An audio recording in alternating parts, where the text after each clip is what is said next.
입니다. 오늘 빌립보서를 마치고 골로새서 성경 공부를 하게 됐는데, 골로새서는 에베소서와 이렇게 굉장히 유사합니다. 짝을 이루고 있는데요. 에베소서의 경우에는 예수 그리스도의 몸된 교회에 대한 신비 말씀이고, 골로새서는 몸이 아니라 머리 되시는 예수 그리스도가 초점입니다.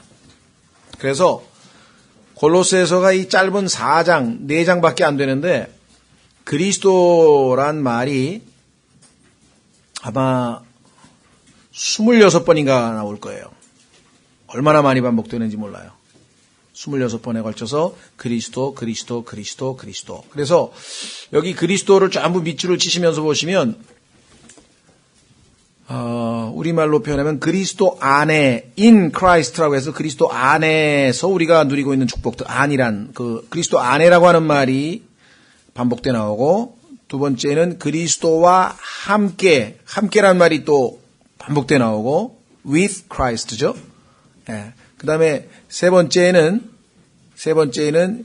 그리스도의, 그래서 of Christ라고 하죠. 그리스도의라고 해서 of Christ. 이 표현이 굉장히 많이 반복됩니다. 그래서 한번 나중에 기회 되면은 쭉 정리를 해서 이렇게 세 가지를 한번 살펴보기는 할 텐데요. 그 다음에 이 골로새서에 대해서 좀 우리가 사전에 드릴 말씀은 이 사도 바울이 쓴 그 서신서, 사도 바울도 성경에 보니까 7 교회에 편지를 썼습니다. 사도 바울이 편지를 썼는데 그 대상 교회가 7 교회고, 이제 개인이 있죠. 디모데, 디도, 그 다음에 이런 것은 이제 개인들이, 빌레몬이라든가 이건 개인들에게 보냈지만, 교회에게 보낸 그 것들을 쭉 나열을 해보시면 7 교회죠. 그런데 여러분도 아시다시피 하나님께서 요한을 통해서 계시록의 7 교회에 또 편지를 보내셨죠. 뭔가 시사하는 바가 있는데요. 요한이 첫 번째 보낸 것은 계시록 2장에 보면은 에베소라고 하는 교회, 에베소라고 하는 지역에 있는 교회에다가 편지를 썼습니다. 그렇죠? 예. 그런데 그 마지막 교회, 그러니까 7번째는 여러분 잘 아시는 라오디게아 교회 이렇게 되어 있죠. 사도 바울도 성경에 보니까 에베소서라고 하는 책이 있어서 에베소 사람들에게 있는 교회에 편지를 쓴 적이 있어요. 그런데 라오디게아 교회에게 사도 바울이 쓴 편지는 없어요. 직접적인 편지는. 그런데 여기 보시면, 자, 골로새서 맨 끝에 보세요. 뭐라고 되어 있나?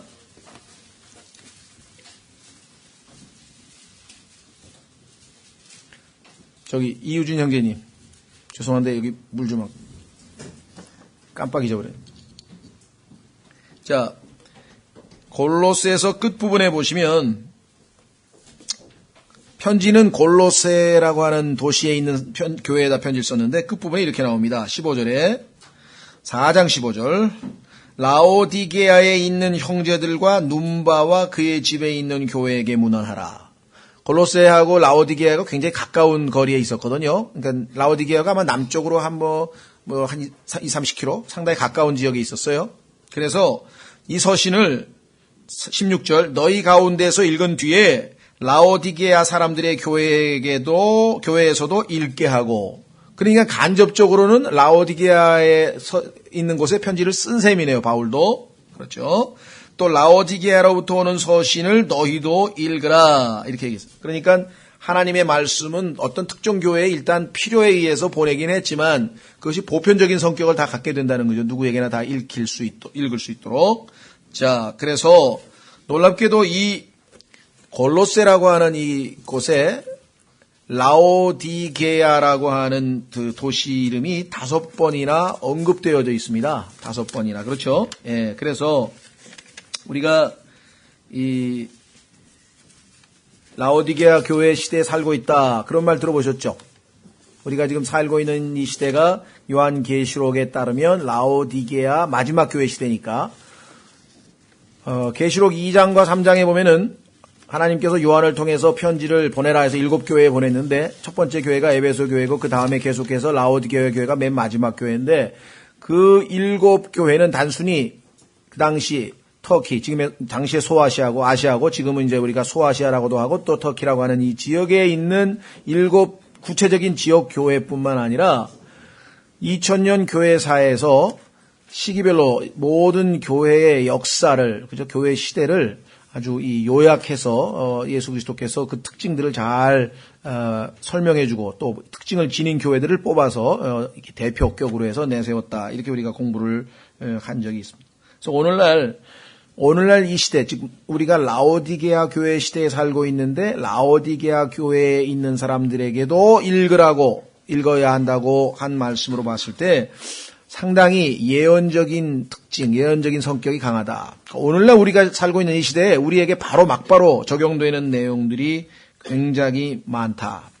그 중에서 보면은 하나님의 말씀을 가로막는, 하나님의 역사를 가로막는 대표적인 3가지가 나오는데 그것이 뭐냐면 2장에 보면 철학과 전통과 세상에 유치한 원리 이렇게 되어 있습니다. 철학과 전통과 세상에 유치한 원리. 그래서 우리가 이제 2장 공부할 때 보시면 아시지만 그 2장에 보면은 온갖 이단들의 그 명칭들이 거기에 자세하게 나와 있어요. 어떠한 이단들, 어떠한 이단들. 근데 그 명칭은 안 나오지만 구체적인 내용들.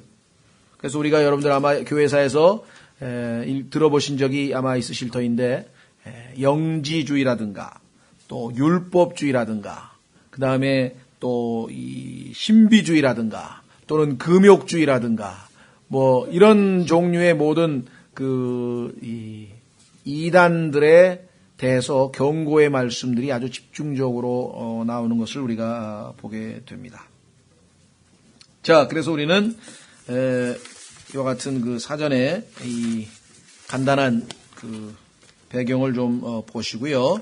골로새서 오늘 1절서부터 시간이 되는 데까지 한번 살펴보려고 하는데 가능하면 오늘은 제 생각에는 8절까지만 하면 될 것 같아요. 왜냐하면 9절서부터는 한 문장으로 기도를 하고 있거든요. 9절서부터 무려 17절까지 영어로는 이게 한 문장이에요. 우리말로는 지금 계속 뜯어졌지만 영어로 보면은요, 세미콜론이 있고, 그 다음에 세미콜론, 콜론, 그 다음에 콜론, 그 다음에 17절 맨 끝에 가서 이제 마침표가 딱 찍혀 있어요. 그러니까 영어로는 9절서부터 17절까지가 기도와 더불어 한 문장으로 되어 있습니다. 그래서 사도 바울이 아마 한 말씀하고 또 덧붙이고 이렇게 해서 아주 이 성경적 문체를 아주 특징적으로 나타내는 모습이 여기 나와 있는데, 자, 어쨌거나 오늘 우리가 하려고 하는 것은 우선 인트로덕션, 골로새서의 인사말과 더불어서 쓰게 된 배경, 이유, 동기 이런 것들이죠. 자, 제1장 보겠습니다. 골로새 사람들에게 보내는 사도 바울의 서신 이렇게 되어 있고요. 제1장 하나님의 뜻으로 말미암아 예수 그리스도의 사도된 바울과 우리 형제 디모데는 이렇게 되어 있네요. 네, 아마 골로새서를 읽어보시면 아시면 굉장히 단순하면서도 어떻게 보면은 좀 깊이 있는 내용, 복잡하진 않아요. 단순한데 굉장히 깊이 있는 그런 느낌을 아마 받게 될 것 같습니다. 자, 하나님의 뜻으로 말미암아 예수 그리스도의 사도된 바울. 우리는 에베소서 4장에서 하나님께서 기록한 말씀에 따르면 예수 그리스도께서 승천하셨죠? 예수 그리스도께서 승천하신 다음에 예수 그리스도의 몸을 지상에 남겨놓고 가셨는데 그 몸된 교회에다가 하나님께서 주신 선물이 있습니다. 그 선물 중에 첫 번째가 여러분 아시는 것처럼 사도, 그렇죠? 복음 전도자, 그다음에 목사와 교사 이렇게 돼 있다. 그래서 이 사도는 지금 예수 그리스도의 몸을 세우기 위해서 하나님께서 유의 몸된 교회에 주신 그러한 은사인데 그게 이제 바울이라 이 말이죠. 그다음에 이제 우리 형제 디모데는 자 누구에게 편지를 쓰느냐? 투라고 해서 대상자가 여기 나와 있죠. 우리가 여기서 by the will of God 하나님의 뜻으로 말미암아 이걸 굉장히 쉽게 우리가 사용을 하지만 사실은 우리가 이렇게 가볍게 쓸 말들은 아닌 것 같습니다. 너무나 우리 그리스도인들은 걸핏하면 하나님의 뜻 이렇게 해서 그 하나님의 뜻이라는 말을 굉장히 남용한다. 최근에 옥성호라는 그 양반도 또 그런 홈페이지다 그런 글을 게재해서 또 저기가 많이 됐는데요. 하나님의 뜻을 남용해서는 우리가 안 되겠지만 분명하게 성경에 기록되어 있는 하나님의 뜻은 우리가 받아들여야 되겠죠. 여러분들이 적어도 성경에서 이것이 하나님의 뜻이다 이렇게 성경에 나와 있는 구절들은 좀 알고 계셔야죠. 그렇죠?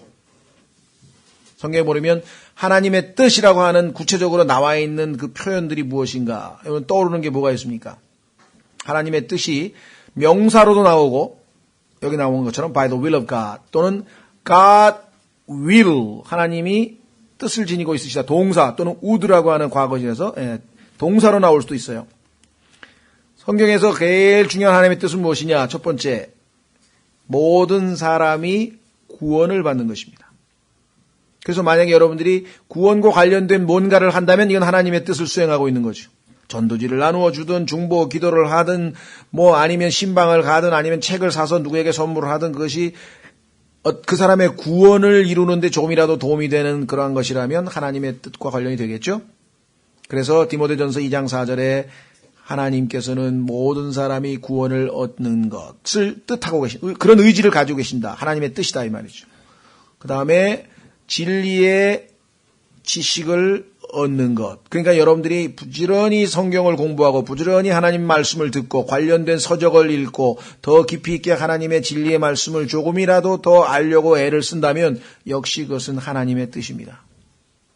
어렵게 생각할 거 없죠. 그렇죠?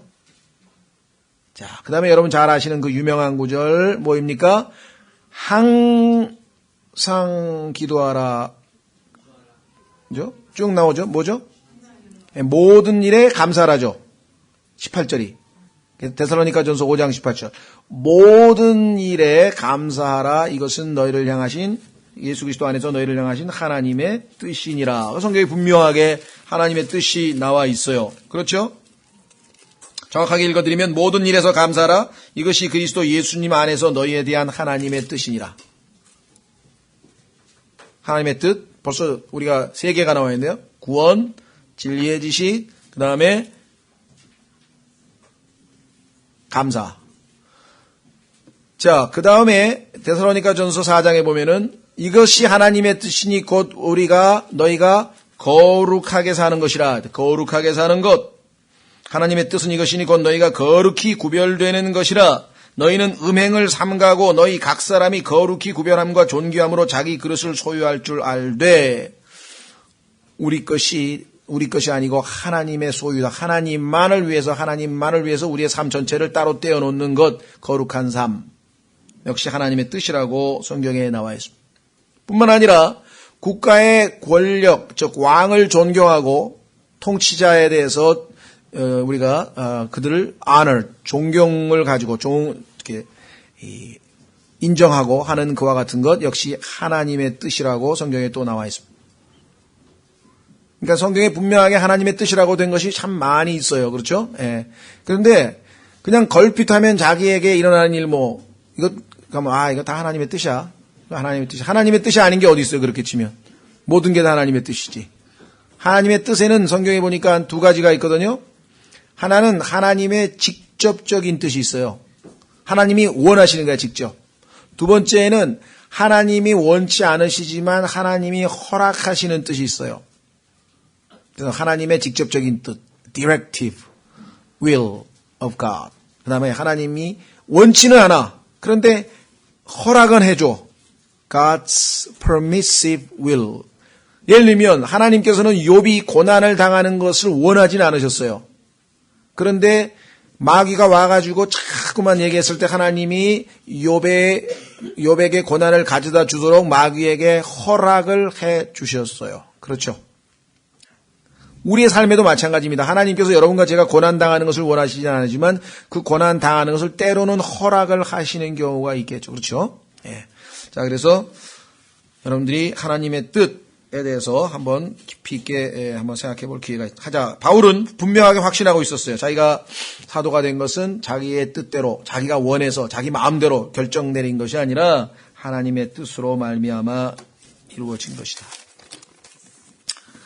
옛날에 여러분들 잘 아시는데 안희숙 자매라고 하는 분이 계셔서 죽으면 죽으리라 죽으면 살리라 죽으려는데 안 죽어요 뭐 해가지고 죽음과 관련된 책으로 뭐 서너 권 책을 써서 참 저도 아주 은혜롭게 읽었는데요. 아주 글재주도 뛰어나신 분 같아요.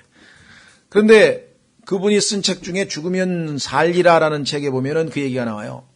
남편이 그분이 일제시대 때 아주 순교 직전에 뭐 일주일인가? 하여간 사형 집행일 일주일 전에 해방이 돼가지고 풀려나신 분이에요. 그렇게 하나님이 살리셔가지고 미국에 가게 됐는데 거기서 이제 그 결혼을 하게 되는데 그 결혼하게 된 사람이 사실은 그 김동명 목사라는 분인데 공학 박사였습니다.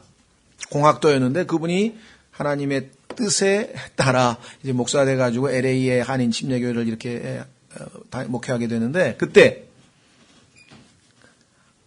어떤 청년이 그 김동명 목사에게 찾아와서 그런 얘기를 하는 거예요. 저는요, 하는 일마다 되는 일이 없습니다. 사업을 해도 안 되고, 뭐 직장을 들어가도 잘 안 되고, 뭘 하려고 그래도 잘 안 됩니다. 모든 일이 다. 아예 그냥 신학이나 하고 그냥 목사나 돼야 되겠어요. 그러더래요. 그래서 하도 이 목사님이 뭐라고 설명을 해야 될까 싶었는데 아주 거기에 인상적인 말이 하나 떠 있다.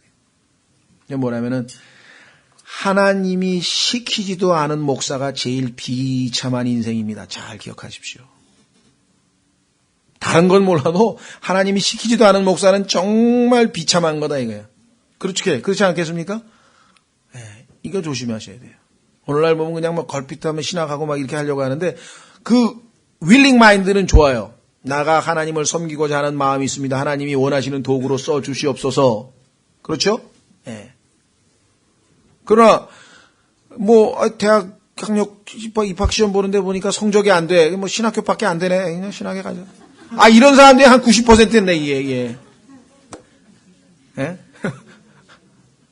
점수가 신학교 가는 것밖에 안 된대. 그래가지고 난 그런 얘기를 좀 숱하게 들었어요.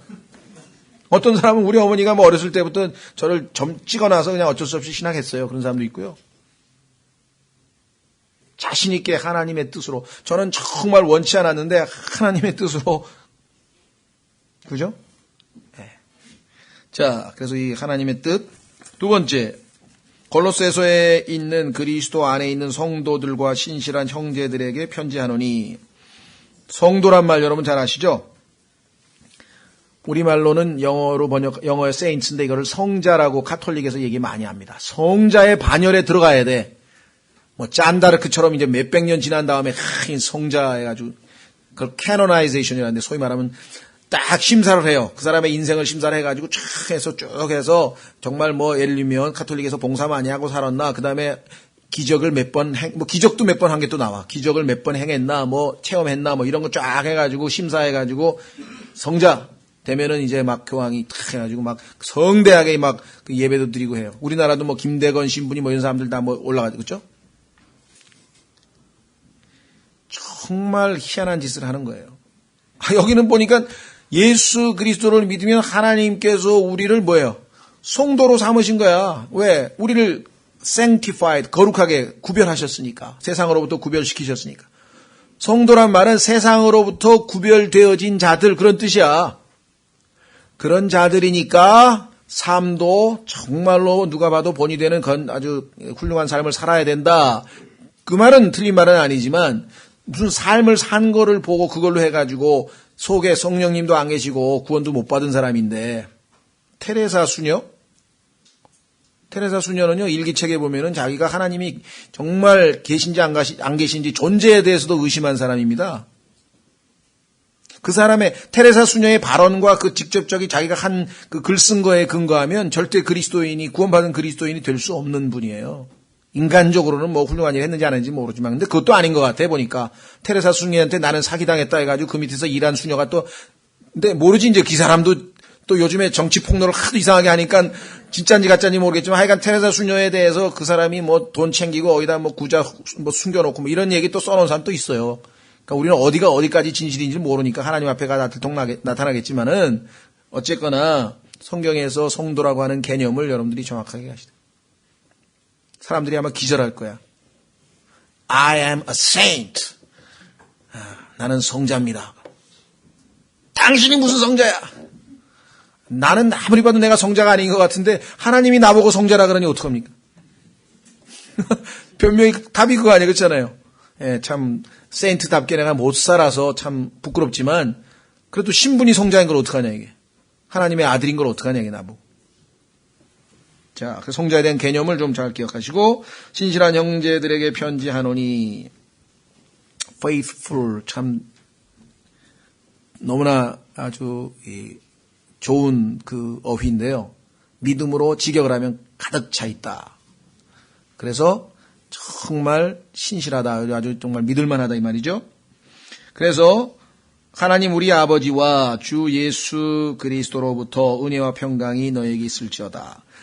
은혜와 평강의 출처는 오직 하나님 아버지와 그 다음에 예수 그리스도 뿐입니다. 다른 데서는 전혀 그 어떤 곳에서도 은혜와 평강을 얻을 수가 없다. 라고 하는 것이겠죠.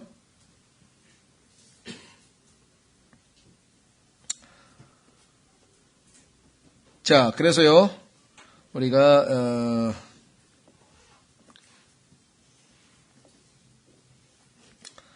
3절로 가겠습니다. 우리가 너희를 위하여 항상 기도하며 하나님 곧 우리 주 예수 그리스도의 아버지께 감사를 드림은. 자, 항상 기도한다? 참 놀랍죠? 그러니까 항상 기도하라고 데살로니가 전서에 쓸 수 있겠죠. 자, 그 다음에 하나님과 우리 주 예수 그리스도의 아버지께 감사를 드림은 이유가 있는데요. 첫 번째, 그리스도 예수님을 믿는 너희의 믿음과 두 번째, 모든 성도. 자, 일부 성도가 아닙니다. 내 마음에 드는 성도 아니고 나와 가까운 성도 아니고 나와 코드가 비슷한 성도 아니고 나와 스타일이 비슷한 성도 아니고 여기 이제 문제가 있는 게 모든 성도에는요 다 들어가는 거예요. 다 들어가는 거예요. 모든 성도들을 향한 너희의 사랑을 우리가 들었기 때문이요. 또 너희를 위하여 하늘에 쌓아둔 소망으로 인함이니 이 소망은 너희가 전에 복음의 진리의 말씀 안에서 들은 것이라. 그리스도인을 특징짓는 세 단어가 또 반복되어서 나왔습니다. 믿음, 사랑, 소망. 믿음, 사랑, 소망. 그렇죠?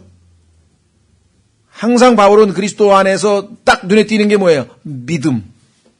네. 믿음은 누구를 믿는 거예요? 자기를 믿는 겁니까? 내 주목을 믿는 겁니까? 믿음은 중요한 게 대상이에요, 대상. 네. 우리는 믿음을 모든 인간은 하나님께서 분량에 맞게 다 믿음을 주셨다고 성경에 기록을 했거든요. 로마서 12장에. 근데 그 믿음을 어디에다 행사하느냐? 매일매일 우리는 믿음을 행사하고 있죠. 그렇죠? 예. 2호선 전철을 타면 나는 신도림역으로 나를 데려다 줄 것이다. 믿고 타는 거예요. 의심하고 타는 사람 없어요. 이상한 데로 갈 거다. 여러분은 지금 의자에 앉아 있습니다. 뭘 믿고 있습니까? 이 의자가 나를 지탱해서 쾅 하고 주저앉지 않게 해줄 것이다. 확실하게 믿고 지금 앉아 있는 거예요. 그렇죠? 믿음 없으면 못 살아요. 이 세상에 사는 게 다 믿음이에요. 그렇죠? 편지 붙이면서 이게 도착할 거라고 믿지 않은 사람이 있어요? 믿는다. 이게. 문제는 그 믿음을 무엇에다가 두느냐 이거죠. Have faith in God. 그래서 예수님께서 너희가 나를 믿으니 하나님을 믿으니 나를 믿으라. 하나님을 믿으라. 하나님에게 너희의 믿음을 행사하라. 두라 이 말. 자, 여기는 지금 누구에게? 그리스도 예수님을 믿는 너희의 믿음. 그 믿음을 예수 그리스도 안에다 두었다 이게. 예수님을 신뢰하는 믿음. 그게 첫 번째. 그렇죠? 자, 그 다음에 모든 성도들을 향한 너희의 사랑. 세 번째, 소망인데 어떤 소망이냐? 하늘에 쌓아둔 소망. 하늘에 쌓아둔 소망. 자, 데살로니가 전서로 가보겠습니다. 이 세 가지가 얼마나 우리 그리스도인들을 특징을 짓는 것이냐고 바로 도장만 넘기시면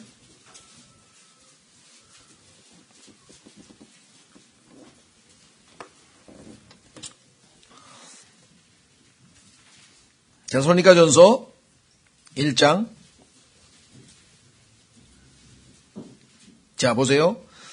1절부터 바울과 실로아노와 디모데는 하나님 아버지와 우리 주 예수 그리스도 안에 있는 데살로니가 사람들의 교회에게 편지하노니 하나님 우리 아버지와 주 예수 그리스도로부터 똑같죠? 은혜와 평강이 너에게 있을지어다. 우리가 너희 모두로 인해 항상 하나님께 감사드리며 기도할 때 비슷하죠? 바울이 늘 하는 거예요. 너희에 관하여 말함은 뭘 이야기하느냐? 하나님 곧 우리 아버지의 눈앞에서 우리 주 예수 그리스도 안에 있는 너희의 믿음의 행위와, 자, 너희의 믿음은 어디에 있어요? 예수 그리스도 안에다가 딱 믿음을 뒀어. 두 번째, 사랑의 수고와 세 번째, 소망의 인내를 끊임없이 기억하기 때문이. 너희 안에 있는 이 세 가지를 보니까 너희는 확실하다. 4절, 사랑하는 형제들아 하나님께서 너희를 선택하셨음을 아노라.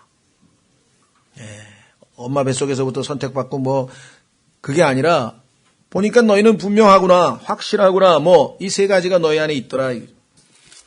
그렇죠? 자, 한 구절 더 보겠습니다. 계시록, 요한계시록 2장.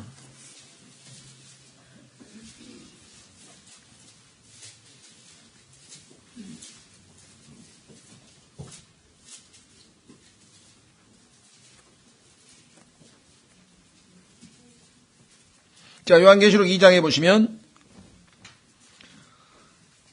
1절에 첫 번째 교회인 에베소 교회에다가 편지를 보내라 그래서 예수님께서 에베소 교회의 천사에게 편지하라. 오른손에 7 별을 붙잡고 있느니 곧 7 금 등잔대의 한가운데를 거니는 이가 이것들을 말하노라. 내가 내 행위와 수고와 인내와 또 내가 사악한 자들을 용납하지 못함을 아노니. 자, 행위와 수고와 인내. 놀랍죠? 골로새서에는 뭐가 나와 있었습니까? 믿음과 사랑과 소망. 믿음과 사랑과 소망. 에베소 교회는 행위와 수고와 인내. 그런데 데살로니가 전서에는 이 두 가지가 결합이 돼요. 그래서 행위는 행위야. 일. 정말 주님을 위해서 열심히 선행도 하고 일도 해. 그런데 그 내적인 동기가 뭐냐? 이게 중요한 거예요. 예수 그리스도를 믿는 믿음의 행위라 이거예요. 믿음의 행위. 자, 종교적 행위가 아니고 믿음의 행위. 두 번째, 수고를 해. 애를 써. 정말 애쓰고 수고하는 것. 그런데 그 내적 동기가 뭐냐 이게. 애써서 수고하는 동기가. 그렇게 안 하면 하나님께서 나 벌 주실까봐, 그렇게 안 하면 우리 자식이 잘 안 될까봐 뭐 이런 거니? 그게 아니잖아요. 내적인 동기가 뭐였어요? 사랑의 수고였잖아요. 사랑하기 때문에 힘들고 어렵지만 그래도 끝까지 일하고 애써서 수고했다 이 말이에요. 그렇죠? 세 번째, 참습니다. 믿음으로 살고 사랑으로 살다 보면요, 참을 일이 한두 가지가 아니에요. 그렇죠? 생각해 보세요. 여러분들이 계속 믿음으로 살고 계속 이 사랑으로 수고해 보세요. 믿음의 행위와 사랑의 수고를 하는데 참을 일이 한두 가지가 생기겠나? 아무리 사랑을 해도 반응이 없는 사람도 있고요. 그렇죠? 네.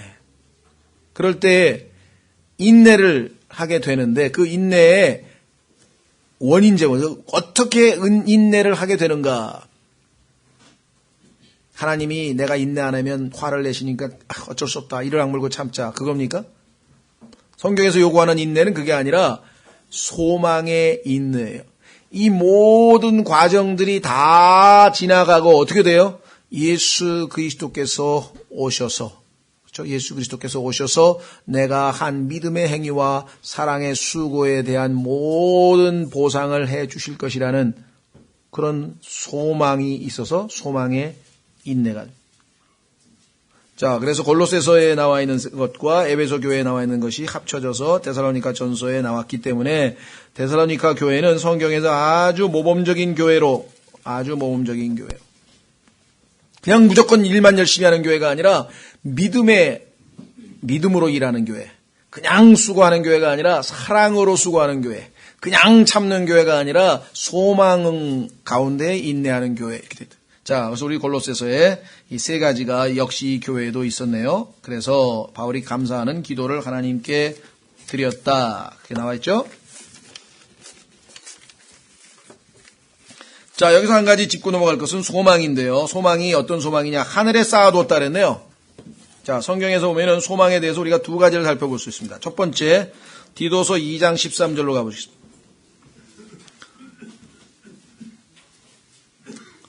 성경에서 소망하면은 100% 다 예수 그리스도의 재림과 관련되어 있습니다. 왜냐하면 예수님이 소망이죠. 그렇죠? 자, 디도서 2장 13절. 디도서 2장 우선 11절부터 보겠습니다. 11절서부터 13절까지 보시면 우리의 과거, 현재, 미래가 아주 간략하게 요약되어 있어요. 자, 우리의 과거, 구원을 가져다 주시는 하나님의 은혜가 모든 사람에게 나타나. 그래서 구원을 받았죠? 2절, 12절.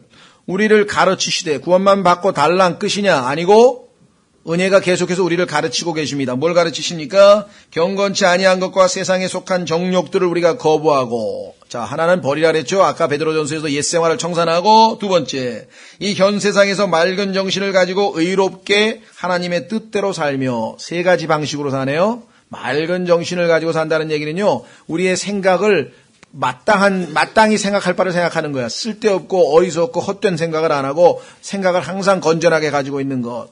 뿐만 아니라 rightly, 올바르게, 바르게, 그 다음에 의롭게, 그 다음에 하나님의 뜻대로, 하나님 스타일로, godly 이렇게 살도록 계속해서 은혜가 우리를 가르치고 계시죠. 그런 가운데 우리는 자 소망하고 있습니다. 13절 저 복된 소망과 위대하신 하나님 곧 우리의 구원자 예수 그리스도의 영광스러운 나타나심을 기다리게 하셨느니라. 그렇죠? 그래서 예수 그리스도께서 나타나시는 것과 복된 소망과의 밀접한 관계. 자, 두 번째 로마서 8장. 로마서 8장에 가면은 소망의 더 구체적인 언급이 나와 있어요. 구체적인 언급. 어떤 소망이냐?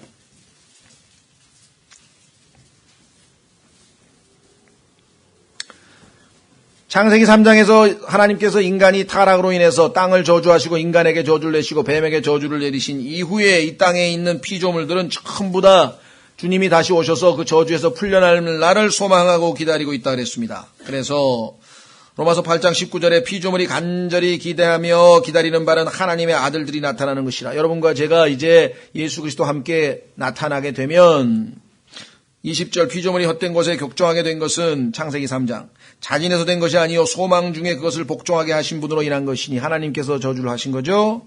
21절 이는 피조물 자신도 썩음의 속박에서 해방되어 천년왕국 때 해방되겠죠. 하나님의 자녀들의 영광스러운 자유에 이를 것이기 때문이라.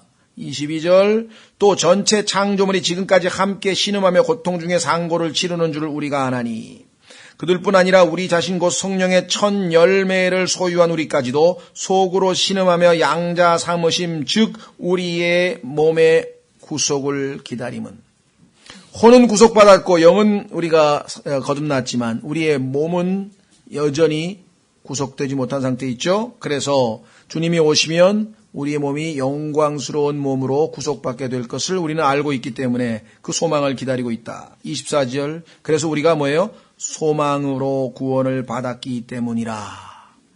그러나 보이는 소망은 소망이 아니니 어찌하여 사람이 보는 것을 여전히 바라리요? 그러나 우리가 보지 못하는 것을 바라면 어떻게 된다고요? 인내로 그것을 기다리느니라. 자, 그러니까 예수 그리스도께서 우리의 소망 되시는데 그분이 오시면 우리의 몸이 영광스러운 몸으로 바뀌어서 예수 그리스도와 같은 성품이 돼서 예수 그리스도처럼 살 수 있는 능력을 갖추게 되는 것. 그게 우리의 소망이다. 자, 골로새서 1장 27절 다시 골로새서 우리 공부하는 대로 가서 정확하게 우리의 소망은 누구냐? 1차적으로 예수 그리스도 확인해 보겠습니다.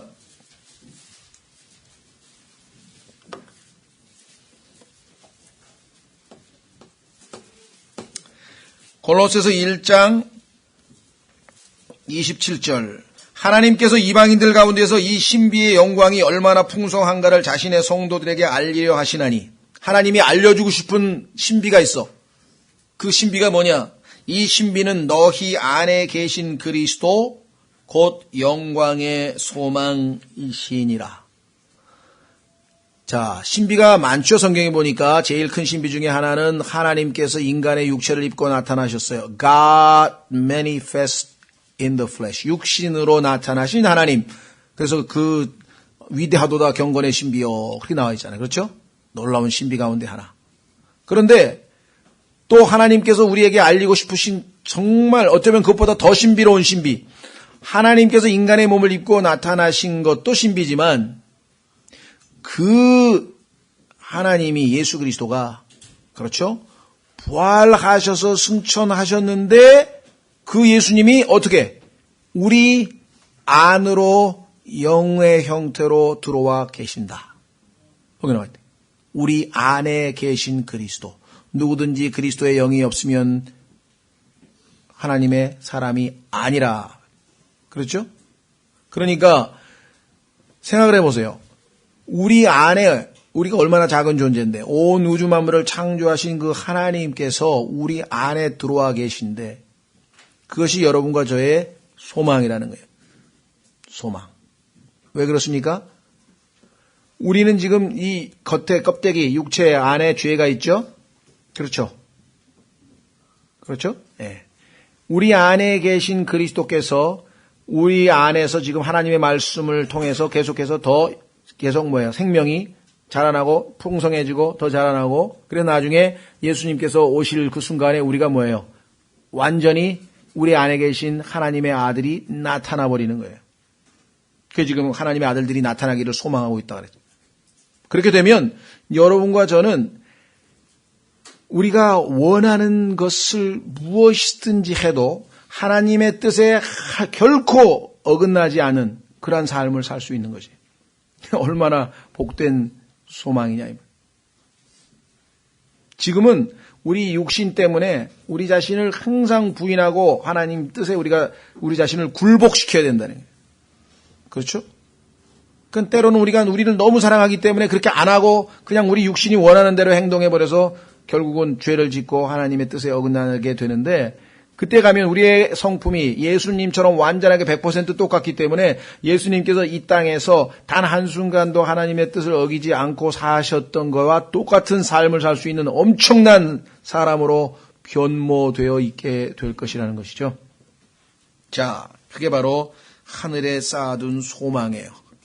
자, 골로새서 1장 5절에 또 너희를 향하여 위하여 하늘에 쌓아둔 소망으로 인함이니 이 소망은 너희가 전에 복음의 진리의 말씀 안에서 들은 것이라.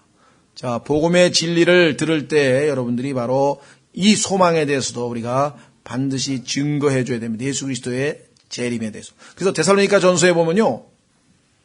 바울이 3주밖에 복음을 전하지 않은 그 교회인데 얼마만큼 재림에 대한 얘기를 많이 하는지 몰라요. 소망. 자, 그래서 6절 이 복음이 온 세상에 있는 것 같이 너희에게 이르렀으며 온 세상에 있다? 여러분 어떻게 생각하십니까? 사도행전 2장에 보면은요, 하늘 아래에 있는 every nation, 모든 민족들로부터 예루살렘에 사람이 다 와 있었다 그랬어요. 여러분 하나님 말씀 믿으시죠?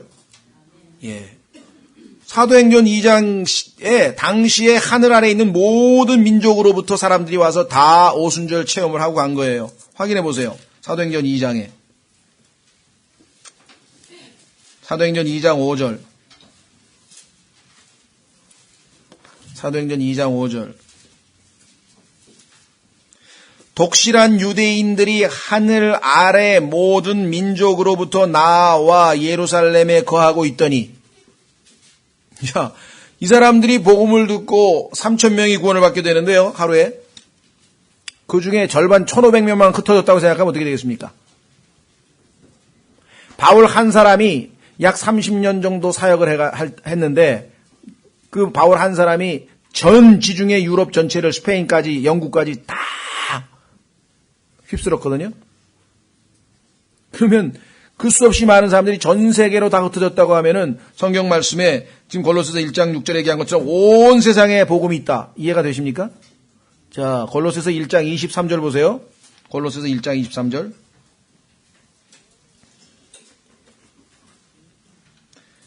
만일 너희가 믿음 안에 거하여 터를 다지고 정착해서 너희가 들은 복음의 소망에서 떠나지 아니하면 그리하시리라. 자, 보세요. 그 복음이 하늘 아래 모든 피조물에게 선포되었으며. 그러니까요, 이방인들 복음 한 번도 못 들은 사람은 어떡하죠? 걱정하실 거 아무것도 없다. 다 들었다 이거예요. 적어도 예를 들면 복음이 이 당시에 초대교회에 한 100여 년 사이에 다 전파됐는데 그들이 게을러서 그 후손들에게 복음이 전파 안 되든 아니면 신앙 교육이 중간에 끊겼던 그거는 이제 그들 책임이죠. 초반에 하나님께서는 엄청난 역사를 통해서 하늘 아래 있는 모든 피조물들에게 다 복음을 전하셨다고 성경에 분명하게 기록해 놓으셨다는 거죠. 그렇죠? 자, 지금도요. 원하는 사람들은 아프리카 정글 어디에 처박혀 있는 사람들한테도요. 하나님 다 복음 전해 주세요. 하나님이 계시다고 하는 로마서 1장에 나와 있는 것처럼 그 첫 번째 하나님이 주신 빛, 그렇죠? 하나님이 계시다고 하는 그 빛을 받아들여서 인정하면 그 다음 빛으로 하나님께서 또 인도하시고 그래서 어떤 형태로든지 다 복음을 들을 수 있는 기회를 주신다. 자, 그래서 골로새서 다시 돌아옵니다. 이 복음이 온 세상에 있는 것 같이 6절 너희에게 이르렀으며 너희가 그것을 듣고 진리 안에서 하나님의 은혜를 안 그날부터. 자, 들어야 됩니다. 믿음은 들음에서 난다고 로마서 10장에 분명하게 말씀했었죠. 듣고 그 다음에 어떻게 됐습니까? 안 그날부터. 자, 하나님의 은혜를 안 그날부터 너희 안에서도 열매를 맺는 것 같이 열매를 맺는도다. 또한 너희가 우리의 사랑하는 동료 중 에바브라에게 배웠나니 그는 너희를 위한 그리스도의 신실한 사역자요. 또한 성령 안에서 너희의 사랑을 우리에게 밝히 알려준 자니라. 이런 까닭에 우리도 그것을 듣던 날부터 너희를 위하여 기도하기를 그치지 아니하고 하면서 이제 드디어 구체적인 기도 내용이 9절서부터 전개되는 것을 보게 됩니다. 자, 그래서 우리는 하나님께서는 자신이 하셔야 될 모든 책무를 다 하셨다. 하나도 남김없이 다 하셨죠? 그래서 6절에 그렇게 말씀하셨고, 자, 7절, 8절은요, 그리스도인들 간의 교제와 관련된 것인데요. 사랑하는 동료 종 에파프라란 말을 했고, 그 다음에 그가 너희를 위한 그리스도의 신실한 사역자요. 사역자는 섬기는 자라 그랬죠. 뿐만 아니라 성령 안에서 너희의 사랑을 우리에게 밝히 알려준 자니라. 그리스도인들끼리 서로의 교제가 이와 같이 섬기고 사랑을 알려주고 또 배우고 권면하고 바로 이것이 그리스도인들이 해야 되는 일입니다. 자, 한 구절 읽고 오늘은 마치고요. 다음 시간에 9절서부터 구체적으로 기도를 살펴보겠습니다. 자, 골로새서 3장에 보십시오. 3장 16절. 그리스도의 교제 이렇게 나와있죠. 골로새 3장 16절 그리스도의 말씀이 너희 속에 모든 지혜로 풍부히 거하게 하여 그 다음에 어떻게 되는가 시와 자 여기서 시는 시편을 얘기합니다. 구체적으로 우리가 개인적으로 짓는 시하고는 좀 다르고요. 성경에 나와 있는 Psalms 시편을 얘기하고 그 다음에 찬송가와 그 다음에 영적 노래로 서로 어떻게 하라 그랬습니까? 가르치고 훈계하며 자 우리가 단순히 이 시, 찬송과 영적 노래 이것이 그냥 우리가 이 가벼운 마음의 교제가 아니라 그 안에 기록된 구체적인 내용들 하나하나가 서로에게 가르치기도 하고 훈계하기도 하고 그래서 어떻게 됐습니까? 너희 마음속에서 은혜로 주께 노래하고 그래서 그리스도인들끼리의 교제는 우리가 무슨 구체적으로 뭘 성경을 펴서 이거는 뭐 하면서 설명하고 가르치는 그것이 아니라 교제 자체가 서로를 위한 이 사역의 의미를 지니고 있죠. 찬송가 가르치고 훈계하며 여러분들 가사 하나를 어떤 형제가 그 노래, 부르는 노래소리의 가사를 하나를 듣고 우리 마음에 변화를 일으키기도 하고 또 찔리기도 하고 회개하기도 하고 그렇습니다. 예, 그래서 오늘 서론만 1절서부터 우리 짧게 8절까지 봤고요. 다음 시간에는 이제 본론으로 골로새서의 본론으로 들어가도록 하겠습니다. 예, 이 시간에 다 같이